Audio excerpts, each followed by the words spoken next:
चल दिए। तो कहा कि जाएं कहाँ? तब परिचय देते उपरंत ने कहा कि एक सुंदर वन मैंने देखा है, बहुत प्यारा वन है, वहीं पे चल करके अब रहा जाएगा। कि वनम वृंदावनम नाम पाशव्यम नवकाननम गोप गोपी गवाम सेव्यम पुण्याद्रि तृणविरुधम। कहा कि एक सुंदर वन है, वनों में श्रेष्ठ वृंदावन। वृंदा नाम तुलसी का, वृंदायाह यौवनम वनम स वृंदावनम। वृंदा जालंधर की पत्नी थी और भगवान कृष्ण की आराधना करती थी। श्री सुखदेव जी ने कहा कि वृंदा बहुत सती थी, जिसके सतीत्व के कारण जालंधर से ब्रह्मा शिव सब परास्त हो गए, कोई जीत न सका। यहाँ तक भगवान भी पराजित हो गए। जब भगवान हरि पराजित हुए तो वेश बदल करके जालंधर का रूप धर करके वृंदा के पास आए हैं। और जालंधर से जब देवताओं का युद्ध हुआ और भगवान ने उसके सती का सतीत्व भंग किया है, जालंधर मारा गया। अब तो वृंदा भयभीत हो गई और पूछा कि दुष्ट तू कौन है जो तू मेरे पास आया? अपना परिचय दे, नहीं तो मैं सती के प्रताप से तुझे जला करके भस्म कर दूंगी। तो भगवान अपने स्वरूप में आ गए। अब भगवान को जब देखा तो वृंदा आग बबूला हो गई।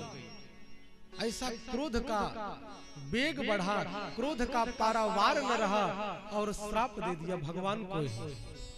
कहा कि तुम इतने निष्ठुर, इतने निर्दयी हो जाओगे कि मेरे सुहाग को आप उजाड़ दोगे। जाओ, मैं श्राप देती हूँ, तुम पत्थर बन जाओ। भगवान ने सिरोधार्य कर लिया और वही भगवान शालिग्राम बन गए। जब क्रोध शांत हुआ तो कहती है कि प्रभु मैं कितनी मूर्ख, बचपन से आपकी भक्ति करती थी और आप मिले भी तो आपको श्राप दे दिया। तो भगवान ने कहा कि जाओ, तुम्हारे श्राप को ही मैं वरदान मान लेता हूँ और मैं तुम्हें आशीर्वाद देता हूँ। तुम्हारा दूसरा जन्म तुलसी के रूप में होगा और तुमको मैंने पत्नी बनाया तो बना करके छोड़ूंगा। ये भगवान का, भगवान की कृपा करूंगा। भगवान ने कहा कि तेरे सतीत्व को भंग किया है, तुझे पत्नी का स्थान दूंगा। तो वही वृंदा तुलसी बनी और भगवान शालिग्राम बने। और भगवान ने कहा चाहे कोई 56 भोग लगा दे, यदि तुलसी दल न चढ़ाए तो मैं प्रसाद पाऊंगा नहीं। भगवान कहते हैं कि तुलसी दल मात्रेण जलस्य चुलकेन वा।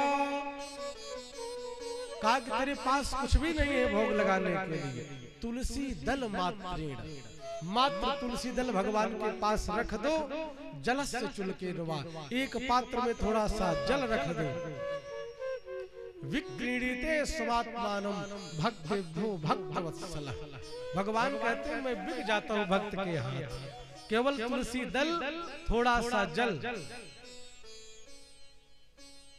और इस प्रकार वृंदावन, वृंदा का यौवन है, तुलसी का वन है, जहाँ पर पास में गोवर्धन, पास में यमुना महारानी,